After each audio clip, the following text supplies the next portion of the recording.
Filosofía aquí y ahora. Movimientos políticos en Argentina. La ilusión en el progreso histórico era la bandera fundamental de la izquierda política. Sí, que se rompa, pero que no se doble. Querían pobres sometidos y tienen, en cambio, anarquistas combativos. Los hijos de la llamada chusma inmigratoria exigían ahora educarse, necesitan hacerse a sí mismos. La conciencia política de los militantes aparece en la praxis. Eva Perón es una construcción de Eva Perón. El tercer mundo es el que iba a encabezar la lucha contra la opresión. Cortar de un solo tajo la cabeza de la víbora marxista. Que vengan los capitales de todo el mundo sin condiciones de ningún tipo. Develar cómo fueron los movimientos políticos que dieron forma a este país que hoy tenemos. El 17 de octubre. 1. Los migrantes internos. 2. Civilización y barbarie. 3. Un acto fundacional. 4. Unos cuantos descamisados. Los migrantes internos. Los movimientos políticos en la Argentina, indudablemente tenemos que ocuparnos, indudablemente digo, por la potencia que ha desarrollado ese movimiento, el peronismo, desde el momento en que se consolida por primera vez en la plaza pública a través de una gran movilización popular que intenta rescatar a un líder cautivo en la isla de Martín García. El coronel Perón había sido llevado a la isla de Martín García por su política obrerista desde la Secretaría de Trabajo y porque también había logrado los puestos de vicepresidente y ministro de Trabajo. No hay que olvidar que se viene de la década llamada infame por José Luis Torres y que durante esa década fraudulenta lo que cundió, lo que fue hegemónico en esa deuda fue lo que se llamó por la misma oligarquía argentina fraude patriótico, es decir, una condición especial del fraude. Se hacía fraude en favor de la patria. Se hacía fraude en favor de los que representaban los intereses de la patria. Frente a esta instancia, cuando ya en la Cámara de Comercio británica se había promulgado la candidatura de Robustiano Patrón Costas, que este es un nombre que uno en realidad debe analizar un poco, ¿no? Es un patrón que a la vez es robustiano, es decir, no es cualquier patrón, no es un debilucho este patrón, es un robustiano patrón. Y Costas, bueno, esto tiene muchas interpretaciones. Si no le haces caso a Robustiano, patrón, te va a costar. Y después, todo capitalista tiene que analizar sus costos de producción, sus costos de venta y sus ganancias, ¿no? O sea que es todo un nombre capitalista, Robustiano Patrón Costas, como para asustar a cualquiera. Pero los que no se asustaron fueron los oficiales nacionalistas del grupo de oficiales unidos, o Gobierno, Orden, Unidad. Entonces, se produce un golpe de Estado, el del 4 de junio de 1943, y este golpe de Estado está, enfervorizado por el desarrollo de la industria pesada. En este sentido, Perón da una conferencia en La Plata, muy importante, en 1944, que se llama la importancia del desarrollo de la industria dentro de la defensa nacional. Dentro de este grupo de oficiales unidos, justamente el coronel que acabo de mencionar, Juan Domingo Perón, empieza a destacarse. Se destaca porque hay un panorama, ¿no?, que es, como siempre, el de la sociedad civil. Todos miran ese panorama. Ahora, algunos lo miran y no lo ven, o hay cosas que no ven. Y hay algunos grupos que ven lo que realmente pasa de nuevo, porque siempre lo nuevo está surgiendo y los que interpretan lo nuevo son los que más suman, los que ganan, porque lo que siempre logra imponerse en la historia es lo nuevo cuando lo nuevo logra una conducción que le dé una coherencia política, una cobertura política.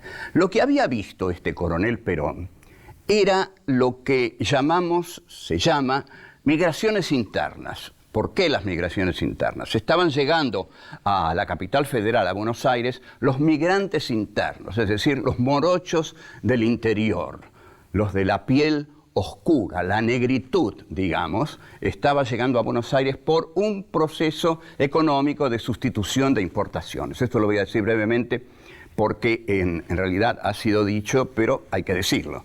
La sustitución de importaciones consiste en que en un país neocolonial como era la Argentina, cuando la metrópoli está en crisis, como estaba en crisis Inglaterra debido a la guerra llamada mundial, digo llamada mundial, bueno, esto es un tema que habría que desarrollar, pero llamada mundial porque no era mundial, era una guerra europea en la cual participó Estados Unidos y después uno que otro país como Brasil, etcétera, etcétera. Ahora, sustitución de importaciones quería decir que Inglaterra, que era la metrópoli para la Argentina, ya no puede darle muchos objetos manufacturados. Entonces, la neocolonia se encuentra en una coyuntura difícil. Tiene que dejar de ser una neocolonia de monocultivo, ¿no? Agrícola, ganadera, y tiene que empezar a ser un desarrollo industrial liviano, no pesado, pero sí liviano, que consiste en sustituir las importaciones que recibía de la metrópoli. Y empieza así a surgir entonces una pequeña, mediana industria nacional que convoca a todo un sector obrero que migra hacia Buenos Aires para buscar ubicación en este nuevo proceso económico-político. Entonces tenemos aquí a los migrantes internos que se convocan, se unen en la capital federal y un coronel que ve este proceso y le quiere dar una forma política que lo beneficie a él y los beneficie a los migrantes internos. Volvemos. 2. Civilización y barbarie. Estos acontecimientos que se desarrollan del 43 al 46, que es cuando suceden las elecciones, hay que observarlos dejando de lado todo juicio moral. No nos importa quiénes eran buenos, quiénes eran malos. Vamos a tratar de analizar cómo se construye poder y por qué alguien construye poder y otros no pueden construirlo. Ahí había un sujeto nuevo, los migrantes internos, los que venían de las provincias interiores. Entonces, algunos no podían verlos, ni podían valorarlos. Tomemos, por ejemplo, el Partido Comunista, que era seguramente como partido que se propone ser el partido de los pobres, de los marginados, de los humildes, debió ver a este contingente que estaba llegando y decir, bueno, esta gente es nuestra gente. Pero el Partido Comunista, que en ese momento lo dirigía Vittorio Codovilla, estaba alineado con la política de la Unión Soviética. Y la Unión Soviética en ese momento estaba llevando una guerra, sin duda alguna, heroica contra el nacionalsocialismo en Europa. Entonces, para el Partido Comunista Argentino, que era un partido staliniano, que recibía sus órdenes principales del estalinismo, no podía reconocer a estos migrantes porque tenía su mirada puesta en la guerra europea. Entonces, digamos, lo primero para el Partido Comunista era la derrota de los nazis en las tierras de Europa, y así llegaban todos estos contingentes, y primero no los vio por tener la mirada tan lanzada hacia afuera, ¿no? Y después no los vio porque realmente no veía en esta gente al obrero con experiencia sindical, sino que más bien veía a un contingente que no tenía experiencia política de ningún tipo y que entonces no tenían la necesaria formación como para ser encuadrados en el sindicalismo comunista. O sea, si analizamos esto, es también la visión sarmientina de civilización y barbarie. Es decir, el Partido Comunista está afincado en la centralidad de la ciudad portuaria, llegan los migrantes y dicen, no, estos morochos con nosotros no pueden entrar porque no saben nada de nada, no conocen los principios del sindicalismo, y bueno, si queremos llegar un poco más lejos, con cierta ironía, no han leído a Trotsky, no han leído a Lenin. Bueno, eso estaba por descartado. Pero coincidían con la oligarquía en que estos morochos sudamericanos, que nadie les decía morochos sudamericanos, eran los negros, la negrada, los grasitas, les va a decir Evita más adelante, pero ya con un tono muy, muy cariñoso. Pero eran, digamos, los negros, era la negritud, la barbarie. Para la oligarquía era un asalto a la ciudad culta. Y ya en el primer año de la década del 50, un diputado radical va a decir que eran el aluvión zoológico. O sea, eran animales que venían en el modo aluvional sobre la capital culta que no estaba dispuesta a recibirlos. Un aluvión zoológico es la barbarie misma. Equiparar a esos nuevos sujetos políticos con animales era, por supuesto, la imposibilidad de representarlos políticamente. No los querían. Ahora, el que ve, bueno, para los radicales eran ni chicha ni limonada, como son los radicales, ¿no? Entonces, no podían captar porque este sujeto nuevo no era de clase media. Entonces, ¿qué es lo que ve este vertiginoso coronel Perón, de una carrera vertiginosa en ese momento?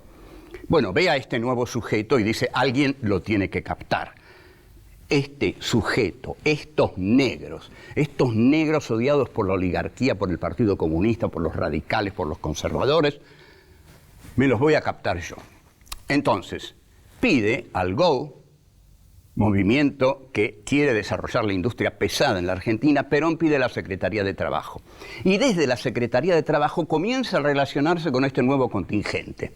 Entonces, todos los morochos que han llegado a la capital saben que hay un coronel Perón en la Secretaría de Trabajo dispuesto a escuchar todas sus quejas. Entonces, es así como Perón se va ganando a los distintos gremios. Por ejemplo, hay algo célebre en este sentido, muy paradigmático, ejemplar, que es el caso del gremio de la carne. Los obreros del gremio de la carne declaran una huelga. Y José Peter era el secretario del gremio de la carne. Debe haber consultado con Codovila y Codovila le debe haber dicho, nada de huelgas en el gremio de la carne, porque hay que mandar la carne al territorio donde las tropas de la Unión Soviética están gloriosamente derrotando a los nacionalsocialistas. Entonces, los obreros que no tenían mucha idea de la guerra que se llevaba a cabo en Europa, porque el mundo no era como hoy, no estaba globalizado a través del sistema de comunicaciones. Europa era una entelequia lejana, y también la Unión Soviética, lejana y casi imposible de visibilizar. Entonces, cuando José Peter va y les dice, compañeros, camaradas, lo que sea, no levanten la huelga, sigan trabajando porque en la Unión Soviética hace falta carne. Lo van a ver a Perón y Perón les dice, no, compañeros, hagan la huelga, ustedes necesitan aumento de salarios. Y los obreros de la carne hacen la huelga y Perón se queda con el gremio de la carne. Así actuaba. Volvemos. 3. Un acto fundacional. Perón así es como logra una presencia, una aceptación por parte de esta nueva masa que es realmente numerosa y que al ser nueva se siente muy protegida por este líder militar, canchero, sonriente. Perón les habla de un modo en que nadie les había hablado, ¿no? Dice una serie de palabras que nadie decía en los discursos, a lo indefinido le dice bosta de oveja, por ejemplo, y esto sorprende mucho porque no tiene nada que ver con el lenguaje oligárquico, ni con el lenguaje comunista, con que los líderes se dirigían a las masas. Perón pasa a ser el líder que tiene de su lado a todo el nuevo proletariado argentino.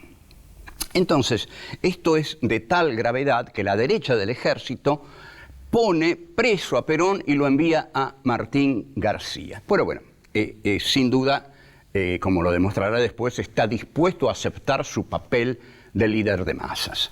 Entonces ocurre un acontecimiento que es el 17 de octubre, que es el acontecimiento fundacional del peronismo. Digamos, siempre toda revolución ha tenido un momento mítico fundacional, la francesa, la toma de la Bastilla, la Revolución Rusa, el Palacio de Invierno. Entonces, el 17 de octubre es la fecha fundacional del peronismo, porque las masas salen a la calle sin ninguna conducción. Perón no podía conducir a nadie desde Martín García y no había conductores auxiliares capaces de reemplazar a Perón. Entonces, salen las masas en una política que algunos califican de espontaneísmo, pero que Perón va a negar que sea espontaneísmo. El espontaneísmo de la clase obrera es una categoría desacralizada desde la racionalidad de la política, que dice que toda movilización debe ser organizada por los partidos, en fin, de un modo ordenado, pero una salida así, intempestiva, inesperada, bueno, eso es espontaneísmo. No era espontaneísmo, sino que Perón ya había hablado mucho con los obreros. Entonces los obreros ya sabían quién era Perón, y Perón en Martín García empezó a saber mucho más quiénes eran los obreros y por qué lo querían tanto. Entonces, el feriado del 12 de octubre era un feriado, ¿no? Y este feriado, Perón firma un decreto diciendo que la clase obrera tiene que cobrar ese feriado. Entonces hay una frase histórica de las clases dominantes que es la siguiente: cuando los obreros van a pedir el pago del feriado del 12 de octubre, la patronal, ya muy segura, porque Perón está como destronado, le dice a los obreros: vayan a cobrarle a Perón. Y en esa frase de la patronal, los obreros ven qué es lo que tienen que hacer. Sí, tienen que ir a cobrárselo a Perón, para lo cual tienen que liberar a Perón. Tienen que pedir la liberación de Perón, primero para cobrar el feriado del 12 de octubre y después para seguir adelante. Entonces salen a la calle. Salir a la calle no es cualquier cosa. En mayo del 68... yo siempre discuto con filósofos de aquí, los que quieren eliminar el sujeto y todas esas cosas, y los estructuralistas, y hay una frase formidable que dice: las estructuras no salen a la calle, los que salen a la calle son los sujetos políticos, y ahí después se arma la estructura. Entonces, la conciencia política de los militantes aparece en la praxis. La praxis quiere decir que nos unimos a otros porque compartimos un punto de vista propio que compartimos sobre la realidad. Los que van saliendo a la calle no se preguntan los unos a los otros: vos lo vas a buscar a Perón, vos querés rescatar a Perón. No, todos saben por qué salen.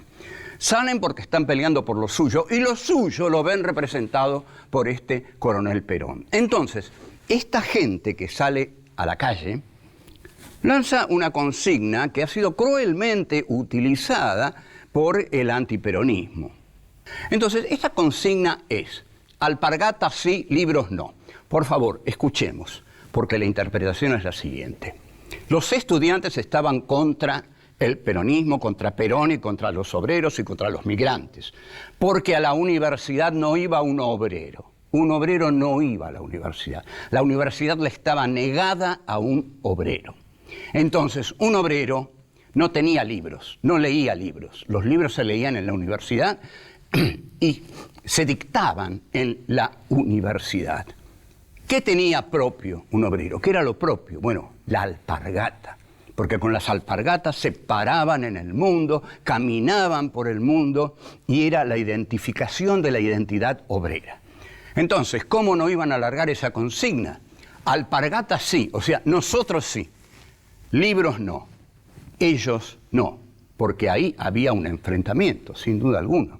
Ningún obrero era estudiante, pero todos los obreros usaban alpargatas. Pero lo importante es que el reconocimiento de la propia identidad a través de un elemento fundamental de la vestimenta del obrero es un profundo reconocimiento de sí mismo. Entonces, en la jornada del 17 de octubre, los obreros que usan alpargatas salen para peticionar por la libertad de un líder que supo reconocerlos. Este es el mejor momento de Juan Domingo Perón, su momento más alto en la historia de la política argentina. Habrá otros que no están a la altura de este, pero este sí, fue brillante. Volvemos. 4. Unos cuantos descamisados. Entre tanto, Perón estaba en el hospital militar. Farrell estaba desesperado. El presidente en ese momento era Farrell. Farrell estaba desesperado porque la plaza estaba llena de trabajadores. Desbordaba la Plaza de Mayo de trabajadores. La casa estaba tomada. Es decir, cuando la oligarquía siente que le toman la casa, se pone muy mal. Y también el ejército. Entonces, Farrell lo hace traer a Perón y le dice, Perón, haga algo con esta gente. Y Perón le dice, pero general, ¿qué quiere que haga? No sé, pero mándelos a sus casas. Entonces Perón sale al balcón y ahí dice trabajadores, no dice compañeros todavía. Y da un discurso y lanza por primera vez la consigna más desmovilizadora de la historia universal, por decirlo suavemente, que es de casa al trabajo y del trabajo a casa. Como ustedes podrán observar, si los obreros van de casa al trabajo y del trabajo a casa, va a ser muy difícil que hagan una transformación de la sociedad en que viven. Podrán transformar algo en su casa o algo en el trabajo, pero cambiar el orden establecido, no. Los obreros se van, pero ellos, por su parte, lanzan una consigna antipatronal notable.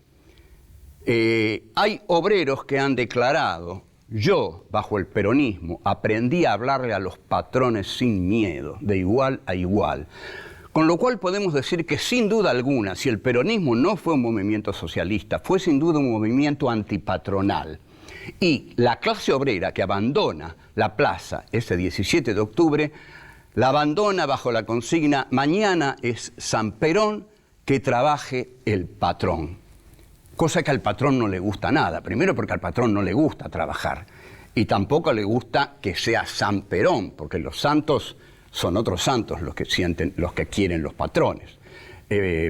Entonces, pero el obrero elige las fechas del calendario. Mañana es feriado, mañana es San Perón. Entre tanto, se acercan ya las elecciones del 46.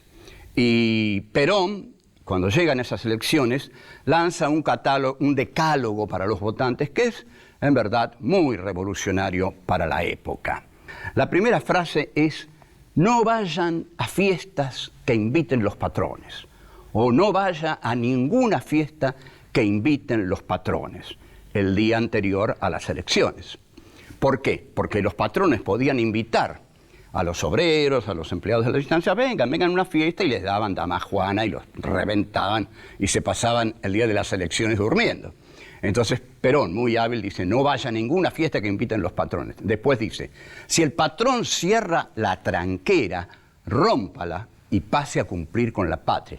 Esto es subversivo, porque caramba, ¿cómo un obrero va a romper la tranquera que el patrón cerró? Esto es inconcebible, era inconcebible. Para la oligarquía de la época esto era una pesadilla, que un tipo desde las esferas de gobierno dijera, rompan las tranqueras y vayan a cumplir con la patria. Entre tanto, aparece un humilde abate peronista, un poeta peronista que se llama Zoilo Laguna, que escribe un folleto llamado Se vienen las votaciones. Y en ese folleto, este verseador, a lo Martín Fierro, dice algo muy cierto. Libertad, si habrán hablado de ella en otras ocasiones, ganando las elecciones a garrotazo pelao. Libertad de andar tirado sin techo, pan ni trabajo. Esta era, para los de abajo, la libertad del pasado. Sin asco a darle cruzado, que en esta tierra el destino ya tiene un nombre argentino, Perón y asunto arreglado. Este final del poemita de Zoilo Laguna también es discutible, porque para la clase obrera no puede decir Perón y asunto arreglado. Es cierto que a Stalin le gustaba mucho que el proletariado soviético dijera Stalin y asunto arreglado, que ni siquiera lo decía, porque por ahí suponía que eso a Stalin no le gustaba tampoco. Pero, digamos, no hay una verdadera revolución con un solo líder y un pueblo que se basa exclusivamente en el carisma y en la fuerza de ese líder. Pero Perón se gana al proletariado. Y La Vanguardia, cuando describe la jornada del 17 de octubre, dice: unos cuantos descamisados aparecieron por ahí por la plaza.